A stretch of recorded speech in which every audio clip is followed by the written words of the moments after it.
have one. The only thing that can be said to be objective truth is that there is no objective truth. Like, you kill a baby fetus, the same thing as killing any old inanimate object. I would argue that we certainly are not all created equal. Mark is training a new generation of leaders. To take on the culture of death and win. You young people, it's your movement now. It's not your parents anymore. The blood that is shed cries out to God from the ground for justice.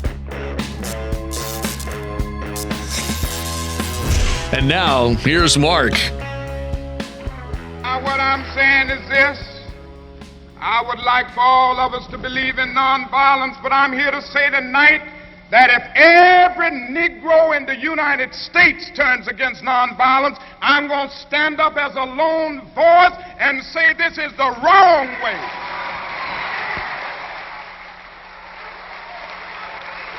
I will never change. On 60 Minutes in 1966, the words of Dr. Martin Luther King Jr. Ring very true today as we are facing a crisis in our country with rioting, looting, arson, all kinds of things. The protests that have followed the death, the murder of George Floyd. And to talk about that today, I have as my guest the Evangelist Alveda King. And Alveda is the Director of Civil Rights for the Unborn at Priests for Life. And she's also the niece of Reverend Martin Luther King Jr. Alveda, thanks for being on the program. I know you got a busy schedule. Dr. Mark, it's a joy to join you always. You and I have been friends for many years, and I was just so happy to hear that particular clip by my uncle, the prophet Martin Luther King Jr. He was totally nonviolent. Yeah, and that's why we wanted to bring you on today. Obviously, there's been a lot of unrest across the country in response to the death of George Floyd. If you would, Alveda, just give us your perspective on what's going on. Well, we have had this discussion before. The prophet Martin Luther King Jr. also once said, when you don't value the human personality, right, you're going to kill people. He says, when you don't value the human personality, you kill people. When you do value the human personality, you won't kill anybody. And so looking back at that, even if we consider this great nation where we've had slavery and racism and Jim Crow and all of that, Dr. Mark, you're a doctor. We've had this discussion. There are no separate human races. There's only one human race, and our blood is red. We all bleed the same. Science, philosophy, religion agree. So the socioeconomic contrived race war is just not true. If you give me just a second to say this, if our country was founded by immigrants, basically. In Europe, many of the people were indigent servants. They were running to escape punishment or prison and that kind of thing for differing with the way their country was set up and to run business, the class structure. And so they got here. You had the Pilgrims who came, the Christians, the religious wars issues. Then you had blacks who were sold by Africans. Black Africans sold their brothers and sisters on race wars because some wanted to say, go down Moses and God is our answer, and some wanted to worship the totem poles and all that. So they get over here, and then the Native Americans were mistreated. So here you had all these ethnic groups here for different reasons. But Martin Luther King said it this way: we may have come over on different ships, but we're all in the same boat now. So we're fighting the little baby in the womb. You tell the baby that he or she is not human. Right. So we can devalue your personality. So now we see it out on the streets again. I lived through it in the 1960s. My daddy would stop the wars, race wars, with prayers. My uncle and all of us, I was a youth organizer, we would pray and the people would listen and the people would stop. So here we are now, but thank God people are praying again, and we're not forgetting about the babies in the discussion. Right. My guest is Evangelist Alveda King. She's the Director of Civil Rights for the Unborn for Priests for Life, and she's the niece of Reverend Dr. Martin Luther King Jr. You can find out more by going to priestsforlife.org, or you can go to civilrightsfortheunborn.org. Alveda, obviously, the nation is focused on what's going on across the country in the streets of our cities. Dr. King's memory has been invoked by a lot of people in the last couple of weeks regarding this. One particular quote by Dr. King, unfortunately, I think has been taken out of context to support rioting. And he said this, and it was actually in the same interview with 60 Minutes. He said, quote, "A riot is the language of the unheard." And unfortunately, I think people are using that out of context. What did he mean by that?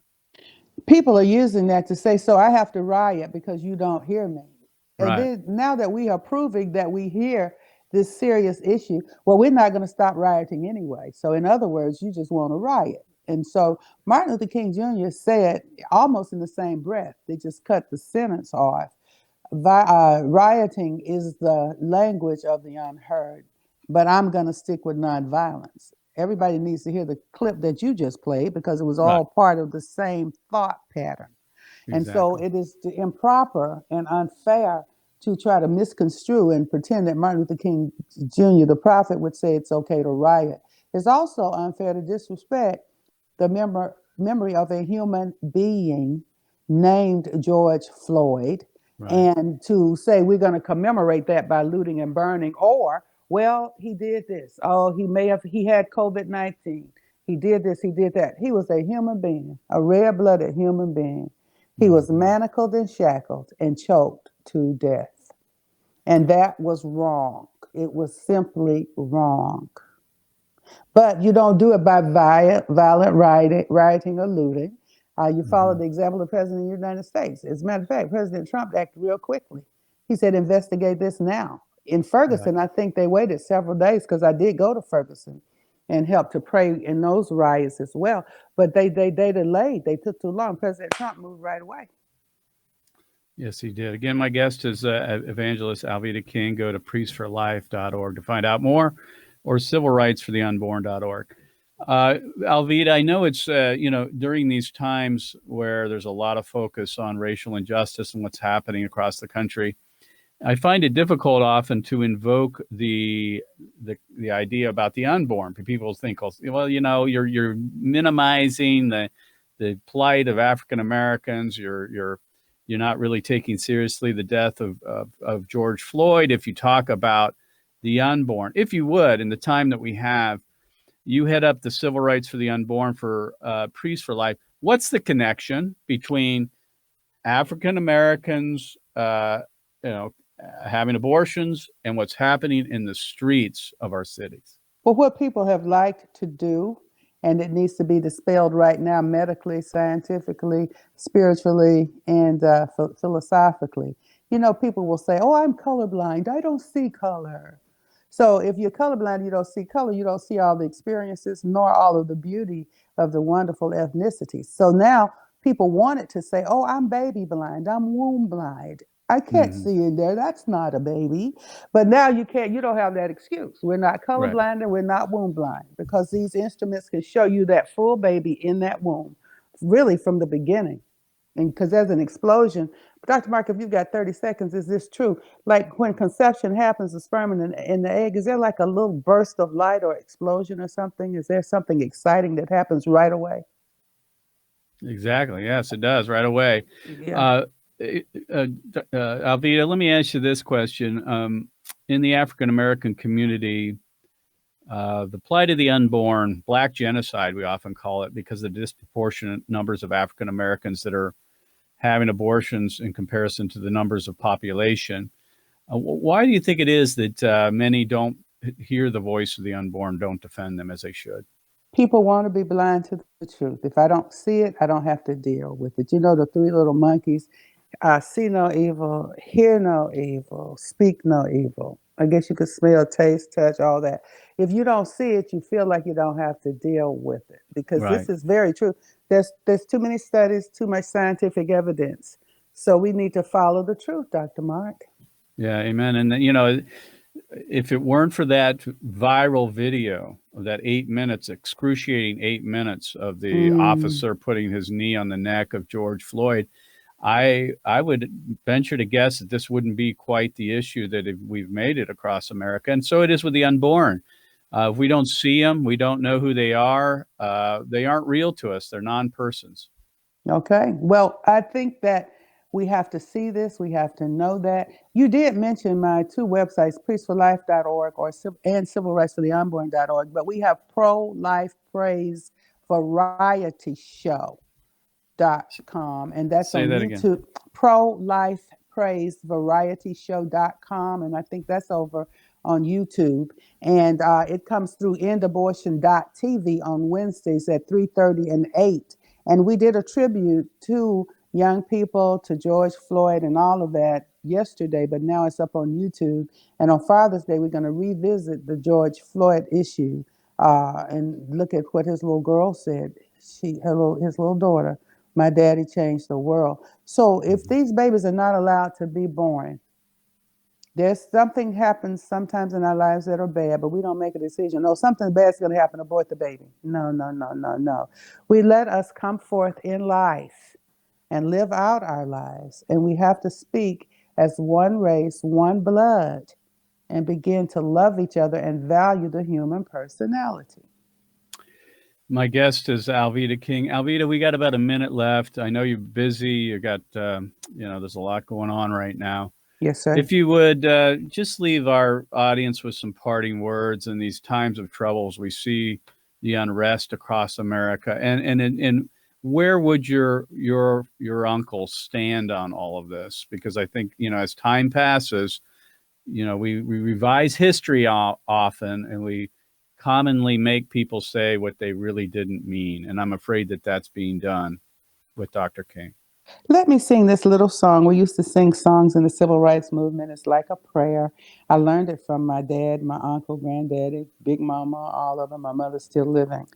Hear our prayers, O Lord. Hear our prayers, O Lord. Incline your ear to us and grant us your peace. Amen, Dr. Mark. I appreciate you being on the program. Again, Alveda King, Evangelist Alveda King, Director of Civil Rights for the Unborn, for Priests for Life, and also the niece of Reverend Dr. Martin Luther King Jr. Thank you for being on the program today and clearing up some of the confusion regarding your uncle and where he would have stand on all of what's going on in our nation. God bless you. Thank you. God bless you. Bye. Bye-bye. Again, Evangelist Alveda King, here on the Mark Harrington Show. You're listening to your radio activist and voice of resistance. You can find out more by going to markharrington.org. That's markharrington.org. I'm also the director of Created Equal, the organization that takes abortion victim photography out into the public square. That's colleges and high schools across the country. And folks, if you want to get involved in what we're doing in a couple of weeks here in June 28 and 29, we will be having what we call the Day of Action here in Columbus. And that will be 2 days, actually a day and a half, where we will first take you through some classroom training on pro-life apologetics and tactics and how to reach out to people who disagree with you on the abortion issue.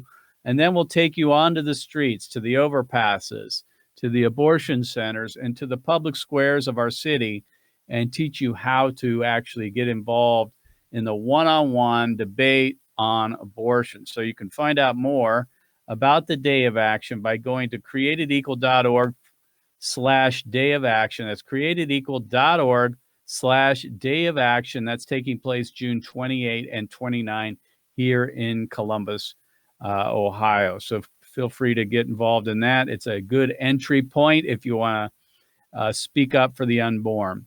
Again, my guest today was Evangelist Alveda King. If you would, Mr. Producer, let's go ahead and play that first clip again. This is Dr. King, and I just want to go back over the words of Dr. King. This was on 60 Minutes in 1966, the program with Mike Wallace, when Dr. King was asked about the use of violence to bring about social change. Go ahead and play that first clip.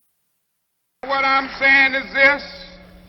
I would like for all of us to believe in nonviolence, but I'm here to say tonight that if every Negro in the United States turns against nonviolence, I'm going to stand up as a lone voice and say this is the wrong way.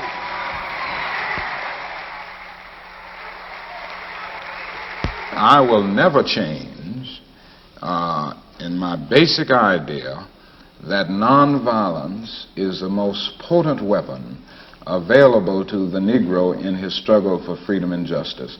I think for the Negro to turn to violence would be both impractical and immoral. There you go, Dr. King again. This is 1966 on 60 Minutes that he said that violence as a means about bringing social change is impractical. In other words, it doesn't work, and it's immoral, it's evil. I wish that the words of Dr. King would be heard today. Unfortunately, we have an entire party, the Democrat Party, who is silent, virtually silent, on the rioting, the looting, the arson, the vandalism that's been taking place in all of our major cities over the last week. And where are the voices of peace and love in our culture coming from the Democrat Party, the African American community? I know there are voices, but the leadership of the party seemed to be very silent on this topic. And Dr. King was unequivocal about his commitment to nonviolent passive resistance as a form of bringing about social reform. Now, more about this on 60 Minutes. We continue. Let's play the second clip. This is the clip that, unfortunately, the sound bite or the phrase that's been used inappropriately to say that Dr. King was in support of rioting. Go ahead and play that first clip. And I contend that the cry of black power is at bottom a reaction to the reluctance of white power to make the kind of changes necessary to make justice a reality for the Negro. I think we've got to see that a riot is the language of the unheard. And what is it that America has failed to hear? It has failed to hear that the economic plight of the Negro poor has worsened over the last few years. There's the first clip. Go ahead and play the second clip. I would say that every summer we are going to have this kind of vigorous protest. My hope is that it will be nonviolent. I would hope that we can avoid riots because riots are self-defeating and socially destructive. I would hope that we... Self-defeating and socially destructive. Those are the words of Dr. Martin Luther King Jr. He also said that riot is the language of the unheard, but he went on to condemn rioting. He said he would stand alone against it if he were only the lone voice, the last voice, and he would stand against it. And so it should be with our the leadership of those who want to bring about change as it relates to racism in America, police brutality, so to speak, all that's going on in our cities, to be committed to the precepts, the concepts of Dr. Martin Luther King Jr. and peaceful, nonviolent, passive resistance. And, Dr. King did believe, though, in bringing about tension, but it was nonviolent tension. He believed in civil disobedience as a tactic of forcing the agenda onto the national scene. He said once that, quote, nonviolent direct action, which are the protests generally, maybe sit-ins, nonviolent direct action seeks to create such a crisis and foster such a tension that a community which has constantly refused to negotiate is forced to confront the issue. It seeks so to dramatize the issue that it can no longer be ignored. So Dr. King was for tension, creative tension, he called it, that would force a community to negotiate who had ignored it up to this point. And I think, obviously he was proven it was successful in bringing about civil rights reform and legislation in the 1960s. And we have to be committed to nonviolent means to bring about social change. You can't justify a wrong by doing that same thing. In other words, if there's some kind of violence that's happening or injustice, you can't go and do it yourself, because violence begets violence. It's hypocritical to say you're going to fight violence with violence. You fight violence with peace and love. Dr. King also said, whom you would change, you must first love. Whom you must change, you must first love. And so those on the other side of this, those who are involved in discrimination or bigotry, Dr. King said you must love them first in order to change them. You must first love them. We at Created Equal have patterned our outreaches after the tactics of the civil rights movement, other movements, on other nonviolent movements that have been successful throughout history. The closest one to us, of course, is the civil rights movement. And Dr. King's strategy and tactics work. And so what do? Obviously, we're not the civil rights movement. It's a different issue, but it's still about the same thing, and that is equality. This time, it's the equality between the born and the preborn, not between African Americans and other races. But the issue is very much the same, and that's about equality. And to fight for that equality, we must create tension in the minds of the American people. And we do that by using abortion victim photography. We're purposely disturbing people in order to get them to think. We are forcing them to think about the preborn in a way that they would never consider it without the use of these disturbing images. And that's why we take photographs to the overpasses, we take them to colleges and high schools. We do it to get people to think. We want to disturb them enough to change the way they think about the issue of abortion and the injustice done to the unborn. In that way, we are following the footsteps of our civil rights leaders who used peaceful means to bring about social change. In order to get them to think, they forced the issue onto the national agenda using nonviolent direct action and created a crisis. Now, we're not looking to disrupt things for the sake of it. We're doing it for people to stop and think, because it has to become personal, folks. It has to become personal. The only way to make the issue of the unborn personal is to take those photographs to them, because they cannot represent themselves. They're not around. They're dead. They can't vote. They can't speak up on their own behalf. We have to do it for them. And the best way to do that is to use the photographic representations of the unborn. If we didn't learn anything else this week, we should know this, that visual representations of injustice are absolutely essential to dramatizing that injustice to the American people. That video of George Floyd being murdered before our eyes for 8 full minutes changed America in a moment. And so it is with the video of the abortion victims or photographs of the abortion victims. You have to make them real to people in order for them to consider them human beings. And that's why we use the abortion victim photography. And folks, if you want to get involved with us, you can come and be part of the Day of Action. The Day of Action will take place on June 28 and 29 here in Columbus, which will include classroom training, that's apologetic training on the issue of abortion, being able to debate it, and then also tactics and strategy, which is taking these images out into the public square, to overpasses, and to the abortion centers in our city and the public square. So if you want to be part of that, you can go to createdequal.org/day of action, createdequal.org/day of action to be part of our annual event this summer, the Day of Action, June 28 and 29. Well, thanks for joining us. And folks, be praying for our nation as we are in the midst of a crisis here, and we need the Lord's guidance to get us through it.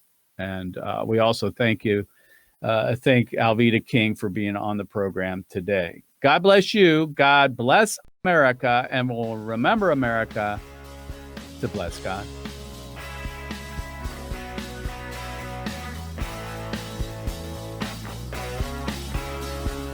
You've been listening to Mark Harrington, your radio activist. For more information on how to become a witness against the evil plague in America, call Created Equal at 614-269-7808.